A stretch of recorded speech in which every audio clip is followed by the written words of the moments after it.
So, plus it puts me in the habit. So, in general, we're just talking about, like, something with a hole in the graph. This is pretty much all it could look like. I guess it could have another point here, but most of the time it does not. It is called removable because you could remove the discontinuity by placing one single point right there on the graph. So the only point that is missing is that single point. So if we just said we're going to take this little point and plug it in right there, then we wouldn't have the discontinuity anymore. So removable discontinuity is your holes. Removable is probably the phrase you're going to see on the AP exam. It is a little more formal than hole in the graph. Non-removable, you have a couple of options of what this could look like. So in general, jumps and vertical asymptotes is what you're going to see for non-removable discontinuities. So a jump is going to look something like this.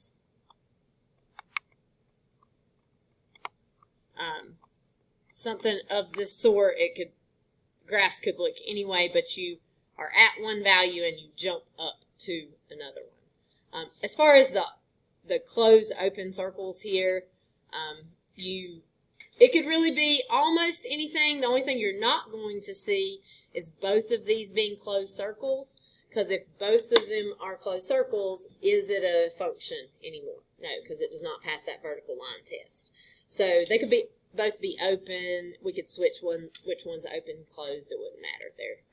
You're just jumping from one to the other. Vertical asymptotes can look several ways, but typically they might look something like this and this. They could both go to infinity. They could both go to negative infinity as well. But those are going to be considered non-removable discontinuities. Some questions might ask you, are there any non-removable discontinuities? In which case they could mean either one here. Others might ask you to specify jumps or vertical asymptotes for that. You might see the word hole. I think you're probably going to see removable discontinuity instead of hole, though. Hole's a little informal. All right, so let's review the different things that cause a discontinuity, okay? Negatives under square roots can cause discontinuities because you cannot have negatives under square roots. A square root equation is like it looks like this. You're going to have a circle, and then it's going to do like that, or it could be flipped, moved, whatever. But it automatically is going to have just like a piece of the graph missing. So it's not so much that the part that's there is not continuous, but there are large pieces of the graph where it just doesn't apply. 0 in the denominator is going to be the big one that we really focus on. If you have zeros in the denominators, that's going to cause holes or asymptotes. You cannot have a number less than or equal to 0 inside of a log function. If you think back to pre-cal, and Math 3, really both, a log function is going to look like this whenever you graph it, and it has a vertical asymptote. So you're going to have a discontinuity for a log because of that vertical asymptote. Piecewise functions can have holes or jumps in them, or really vertical asymptotes, but that'd be within a piece of the graph.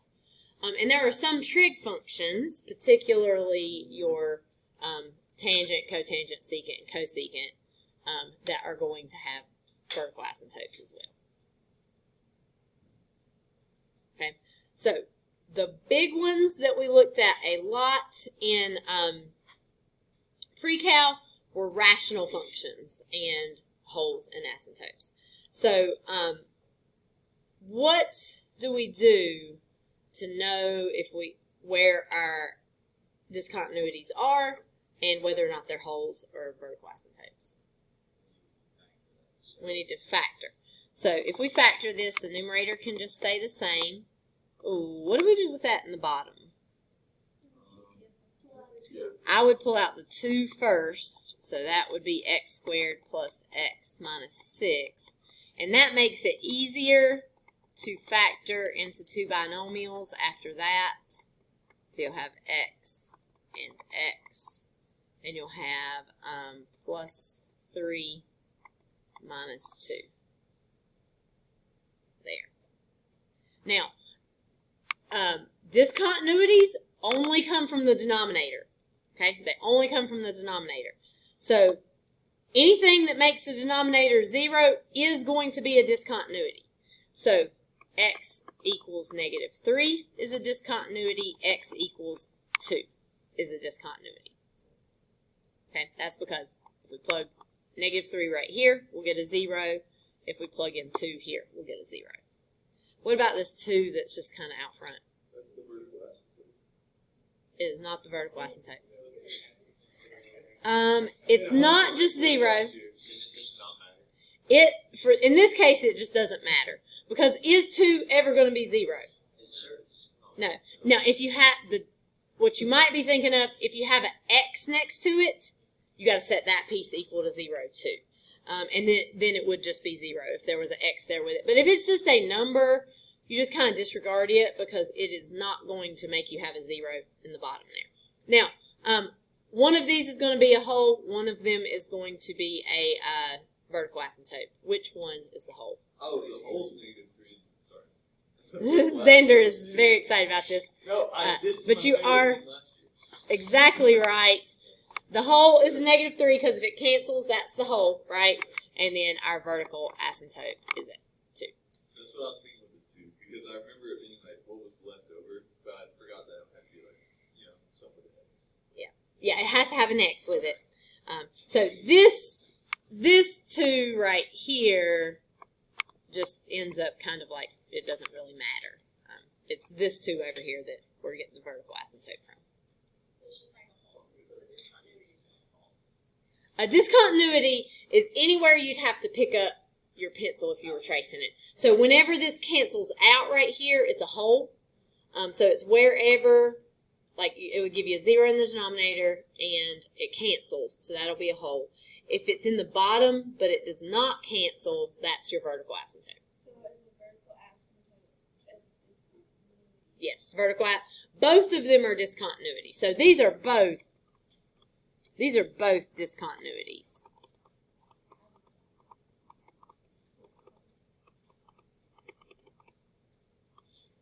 These are both discontinuities. A whole is a certain type, but a vertical asymptote is also another type. It's anywhere if you were like tracing the graph, you'd have to pick up your pencil to continue tracing. Okay, let's do the second one here. We need to factor the top and the bottom. How's that top factor? 3 and 2, both of them positive. How about the bottom? 3 and 1, both positive. Okay. Where do we figure out if we have discontinuities? The bottom. Okay. So our discontinuities are going to be at what numbers? Negative 3, negative 1. Okay. What about negative 2? That's a 0 of the function. Very good. Not only did you know it was not a discontinuity, it is going to be a 0 of the function at places where you cross the x-axis.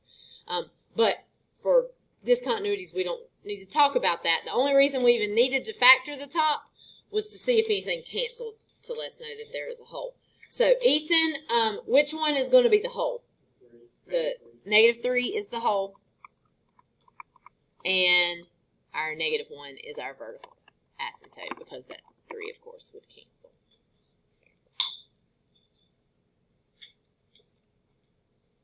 Okay, so rationals are going to be a big one that we have to know about. Here are a couple others that are, I think we might have looked at 4. I don't think we looked at 3. Okay. Now, 3 is a little bit of a confusing scenario because do x plus 1 and x plus 1 cancel? Kind of, but if we put absolute value bars around the top, do they still cancel? Oh, that's a little bit of a tough one, right? So if we kind of think about one thing, I could definitely just go graph it on Desmos and we could see it, but we don't get to use Desmos on the test. So let's think about like a table. Without a doubt, this has a discontinuity. What is that discontinuity? X equals -1, because that would give you a 0 in the denominator. So for sure we have a discontinuity. Now the question is it a whole? Is it removable or non-removable? Is it a whole? Is it a jump? Is it a vertical asymptote? So this is sort of a gray area because it feels like it should cancel almost, but it doesn't quite. So what is that going to end up being? So if we think of making a table for this, because a lot of times if you see these problems, they are not on calculator active section where you could graph it. I need to like approach -1, right? Get closer and closer to -1. So let's start down here at like maybe -4. If I plug in -4, I would have the absolute value of -4 plus 1 over -4 plus 1. That would give me the absolute value of -3 over -3, and what is that going to be? -1. Okay? Let's plug in -3. I would do absolute value of -3 plus 1 over -3 plus 1. That's the absolute value of -2 over -2. What's that give us? -1. Okay? What about if I do -2? Same thing, because you can kind of see the pattern that's happening here, right? Absolute value of -1 over -1 is going to give you -1. Well, you always get -1.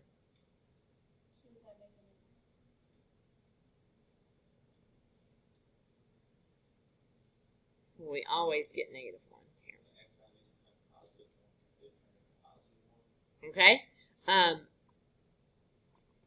You're very close. Does the X value have to be positive for it to be +1? What if I plug in? So I can't really plug in -1, because what do I get if I plug in -1? 0 over 0, right? So I can't really plug. That's where my discontinuity is. What if I plug in 0? I'll get absolute value of 0 plus 1 over 0 plus 1. It will give me absolute value of 1 over 1. What do I get now? +1. So even if, and I could even plug in like -1/2, and I'll still get +1 for that case. If I plug in 1, what am I going to get? Absolute value of 1 plus 1 over 1 plus 1 is 1. And what do you think you'll get if I plug in 2? 1. So it feels like you always get the same answer, but at some point, it kind of jumps up from -1 to +1, right? If I sneak over to Desmos and graph this for you so you can see what it looks like, y equals absolute value of x plus 1 over x plus 1. That is exactly what is going to happen. A graph like this where you have absolute value, it would cancel except for you've got absolute value bars. You end up with a jump in the graph. Okay, this is a type of function you want to keep in mind because they do like to put these on the AP exam pretty often, and they do like to put them on the calculator inactive section.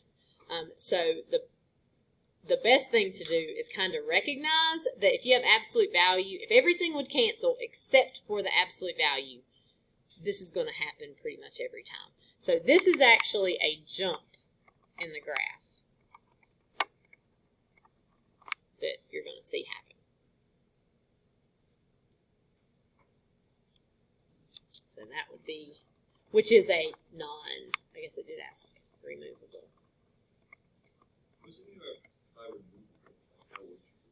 Removable is a whole. So a removable discontinuity, since it is a whole, could be removed by putting just one single point right there. But if you have a jump, if you have something like we have in this graph, where you go from here up to here, you can't fix that with just one point. You would have to fix, in this case, you'd have to fix it with a vertical line, but then it wouldn't be a function anymore. It just can't fix it, really.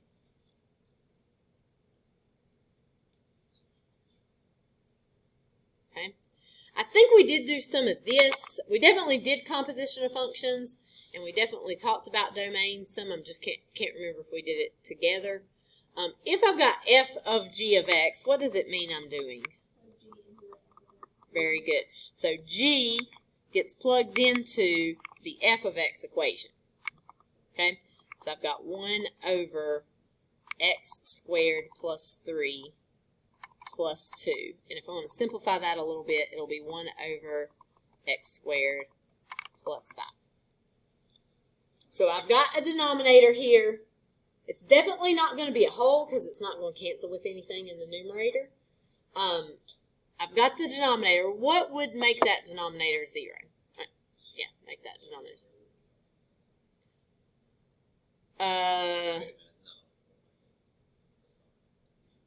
So what did you say, Joshua? Negative square, I kind of like where you're going with that. Negative square root of 5 will not. Because I would square this, it would become positive 5 plus 5, and it would give me 10.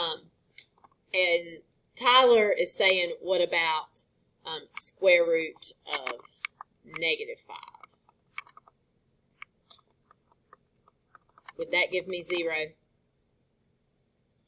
When I square a square root here, they undo each other. I'd get negative 5 plus 5. That would give me 0. So I agree that negative square root of 5 would give you 0. But what is negative square root of 5?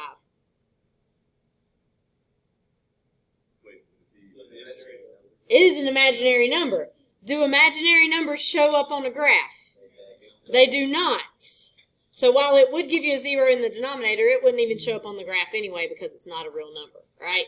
So one thing you can do here to try to figure this out is you can take your denominator and set it equal to 0. You would have to subtract 5 from both sides.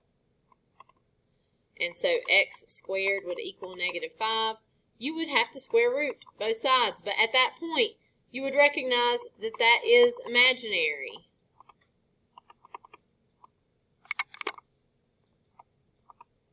Are there any real numbers you could plug in that would give you 0 in that denominator? There are not. The only option is an imaginary number. So this actually has no discontinuities. The imaginary when it's a negative number under the square root? Yes.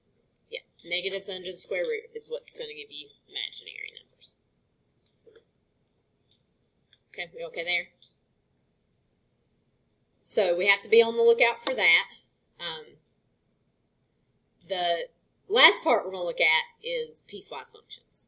So piecewise functions, we're actually doing this in Math 3 right now. Trying our best anyway. Let's try to graph this one, right? And then we're going to talk about how we can do it without having to graph the problem. So x over 2, what's that going to look like?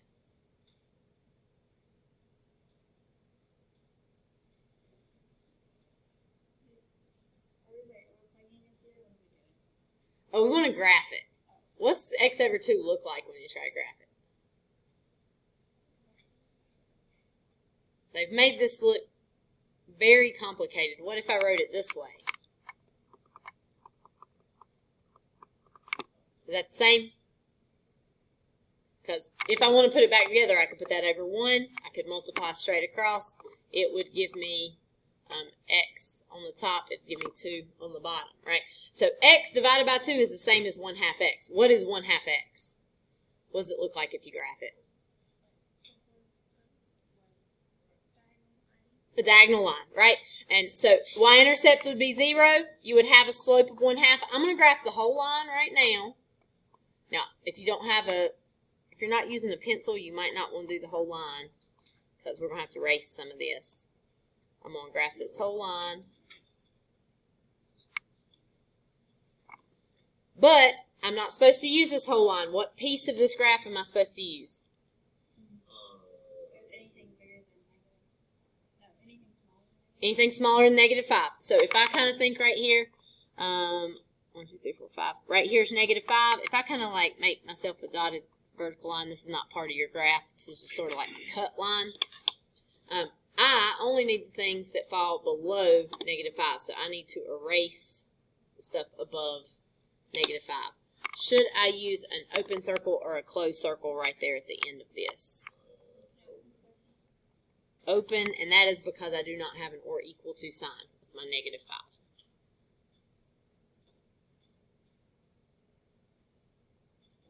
Okay, let's really dig deep here. What's the absolute value graph look like? Yep, V shape. So this particular absolute value graph has been moved. Which direction? To the right. How many? 1. So your absolute value graph will look like this. It will look like this right here. But I'm not supposed to use the entire graph for this, just between -5 and 3. So I'm going to draw myself another vertical line over here at 3. And I only want to keep the part in between. So I'm going to erase everything over here to the right. I'm also going to erase everything over here to the left. Just keep that in between stuff. On the left-hand side of this graph, right there at -5, do I need an open circle or a closed circle? Closed circle. What about on the other side? That's an open right there.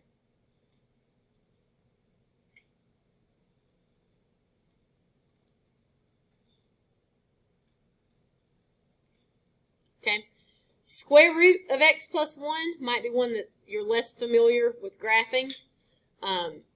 One option for this is to just plug in some numbers if you are less familiar with graphing.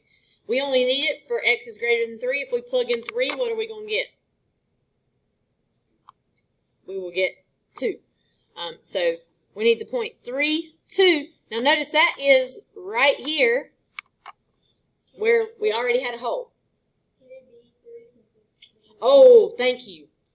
I drew a solid dot. Should I use a solid dot? I should not. Why should I not? I don't have an or equal to with either one of my 3's. So that is incorrect for me to make that a closed circle. So what happens here is I got this open circle and then really like another open circle on top of it. It stays an open circle. A lot of times you will see like an open circle that gets closed by a whole closed circle. So it just becomes continuous at that point. But that's not happened here. Thanks for catching that. All right, what if I plug in 4 square root of 5? We're not using the calculator, so that's too hard. 5 square root of 6. 6. Don't like that either. Let's see, 7 square root of 8. We don't know it. 8. 8 is square root of 9, which is 3. So I'm going to use that point, and this graph is just going to kind of go off the graph right there.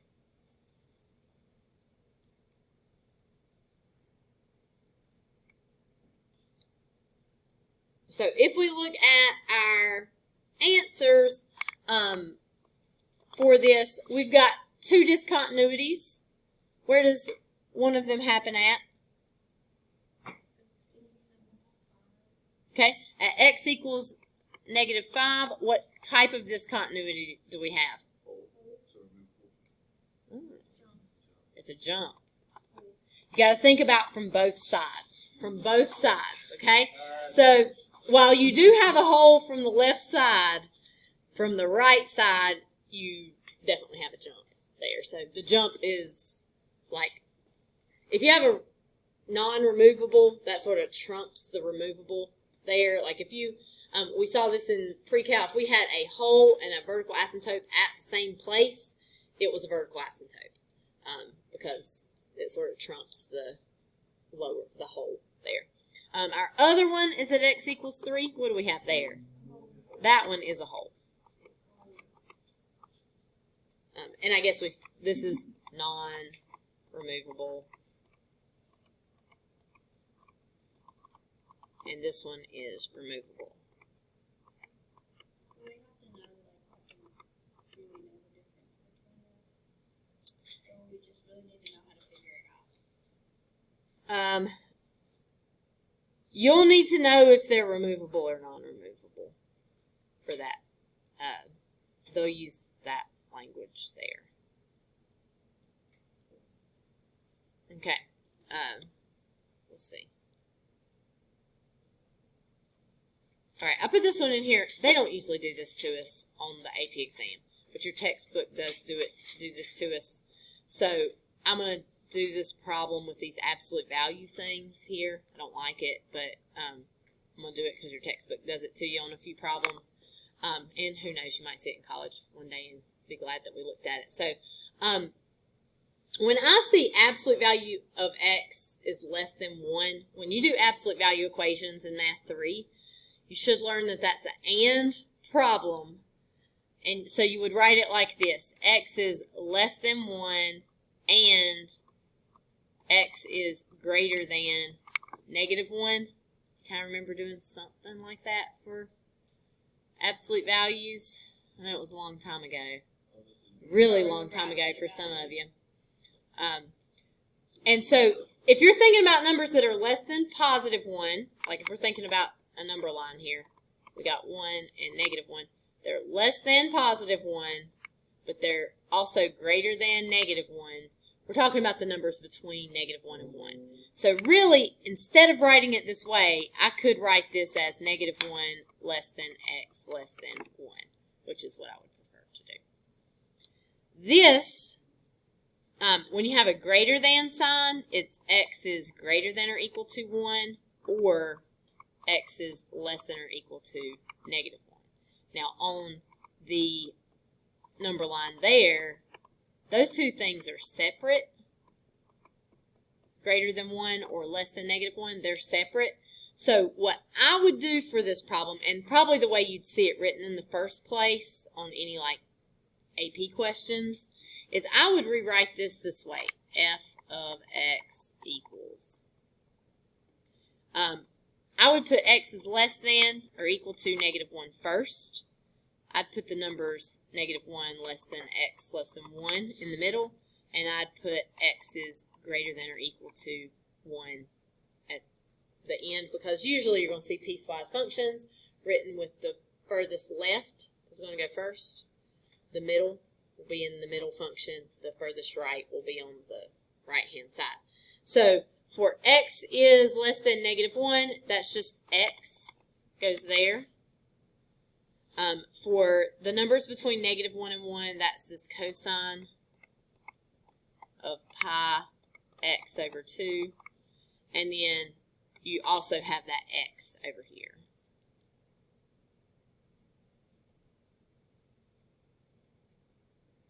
Now, if I'm going to be a lot more formal about this whenever we get to proving continuity. So tomorrow we're going to have to be a lot more formal about this. But what I really need to know, all three of those pieces are continuous. The x is just a line. The cosine is a wavy graph. It's continuous. I really need to know if my pieces match up right here, right? And also right here. So in a very informal way, I can just plug -1 into the top two functions and see what numbers I get, right? So if I do f of -1, I will just get -1. If I do, actually, okay, let's just plug it in. You need limit notation to do this correctly.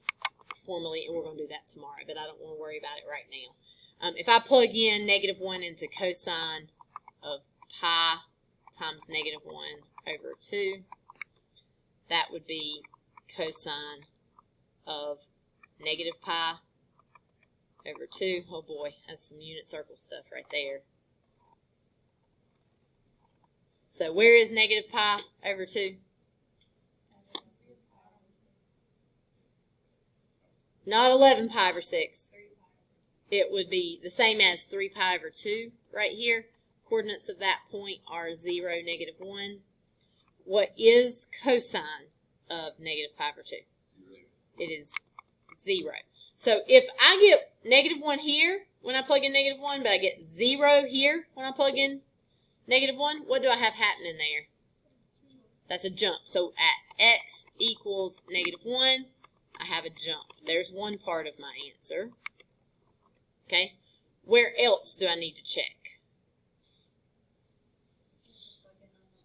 I'm going to have to plug in 1 into the middle and into the bottom, right? So if I do 1, I'll have cosine of pi x over, or pi times 1 over 2. That's just cosine of pi over 2.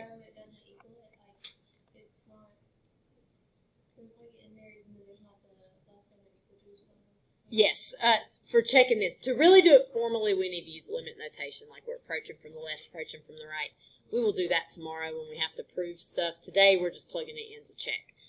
Because even though you don't have the or equal to, you would have an open circle at that point. So for checking this, you could.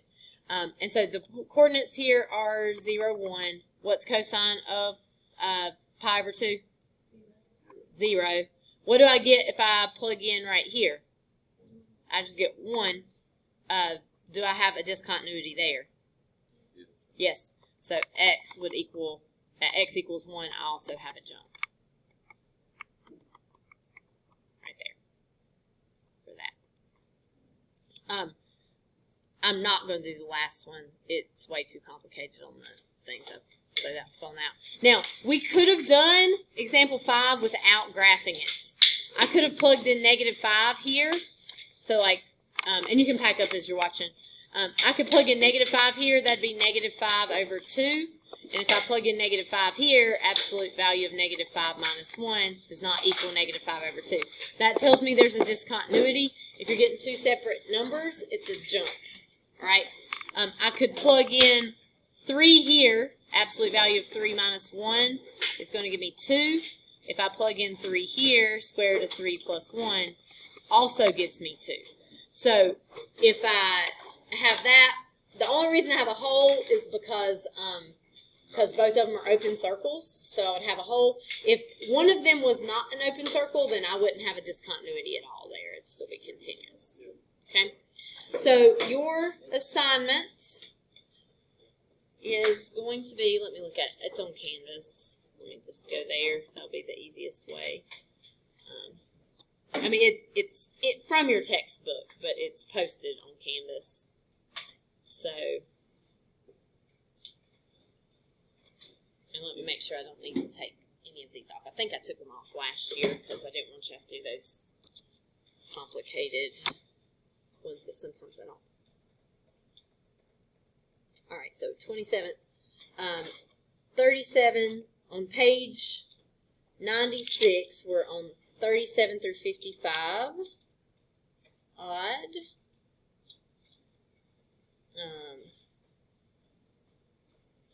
Yes, that's fine. I took the. You said it's posted on there? Yeah, it's posted right here on Canvas under. Well, Wait, the assignment's posted. The pictures of the book are not. So if you were taking a picture of your book, so you do not have to drag it home, then you need to go ahead and do that. I just realized some of you hold on to your phones. Hopefully nobody was using them. There.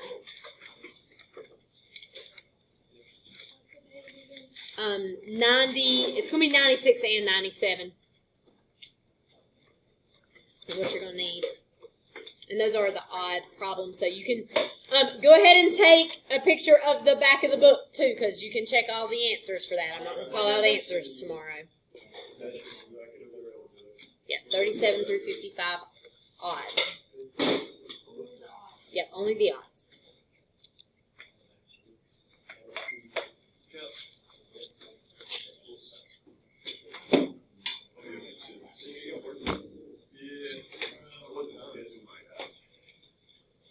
Did you guys all get that? Don't need to cut back on.